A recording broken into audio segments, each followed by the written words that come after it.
여의도 순복음교회 설립 조용기 목사 별세. 향년 86세계 최대 교회인 여의도 순복음교회 설립자 조용기 목사가 14일 오전 7시 13분께 서울대병원에서 별세했다. 향년 86. 조 목사는 지난해 7월 뇌출혈로 서울 신촌 세브란스 병원에서 수술을 받고 서울대병원으로 옮겨 입원 치료를 해왔다.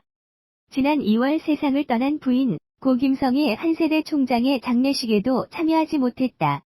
조 목사는 1958년 서울 은평구 대조동에 설립한 천막교회를 지금의 교인 수 80만여 명에 이르는 세계 최대 교회로 키워내며 선교의 신화를 쓴 인물이다. 1936년 경남 울산에서 5남 4녀 중 마지로 태어난 고인은 고교 2학년 때 폐결핵으로 죽음의 고비를 넘기던 당시 병문안 온 누나의 친구를 통해 기독교 신앙을 받아들였다. 1956년 순복음신학교에 입학해 같은 학교에서 만난 최자실 1915에서 89 전도사와 함께 대조동 공동묘지 근처에서 신자 5명으로 공동 목회를 시작했다. 천막교회 신자가 불어나자 1962년 서울 서대문에서 여의도 순복음교회의 전신인 순복음중앙교회를 개척했다. 교인 수가 급증하자 1968년 당시 모래벌판이던 서울 여의도의 약 1만 제곱미터 3천여 평 부지에 교회를 세워 1973년 입당했다. 조 목사는 그 사이 1965년 김성애 씨와 결혼해 3남을 두었다. 조 목사는 여의도 순복음교회에서도 성장을 이어갔다.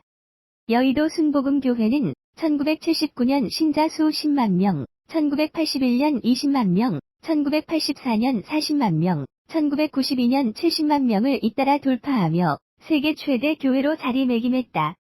조 목사는 예수를 믿으면 영혼 구원뿐 아니라 부자 되는 물질 축복과 건강 축복까지 받는다는 삼박자 구원론으로 세속적 욕구에 부응하며 엄청난 호응을 얻어냈다. 1965년 여러 차례 강단에서 쓰러지는 등 병으로 인해 혼자서 목회를 할 수 없다는 것을 깨닫고 서울 지역을 20개 구역으로 분할한 후 평신도 여성들을 구역장으로 임명하고 교육시켜 구역 모임을 이끌게 했다.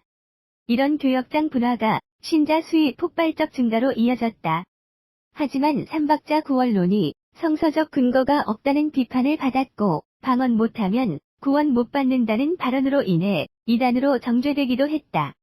이에 조 목사는 발언을 취소함으로써 이단 시비에서 벗어났다. 조 목사는 주로 병자를 치유하는 부흥회를 통해 교인을 끌어모았으나 정작 자신은 젊은 날부터 지속적으로 병고 속에서 살았고 2006년엔 파킨슨병 진단까지 받았다. 조 목사는 2008년 5월 당회장직에서 물러나 이후 원로 목사로 활동했다. 상당수 대형 교회 설립자들이 담임직을 자식에게 세습해주는 상황에서 당회장을 이영훈 목사에게 물려줌으로써 호평을 받았다. 조 목사는 당회장 은퇴 후 영산조용기자선 재단에서 행복나눔 운동을 펼쳐 아동, 청소년, 노인, 장애인, 외국인 근로자 등 취약계층을 경제적, 의료적으로 돕는 다양한 활동을 전개했다. 특히 심장병원이 없는 평양에 심장병원을 세우는 일에 앞장섰다. 2000년 남북정상회담 뒤 김대중 대통령이 병원 건립을 제안하자 조 목사는 이를 받아들였다. 2007년 6월 개성을 방문해 약 200억 원을 들여 지하 1층 지상 7층 규모의 280병상을 갖춘 심장병원을 평양에 짓기로 했다. 그러나 병원 건립 중 2010년 천안함 사태로 남북관계가 얼어붙으면서 건축이 중단됐다.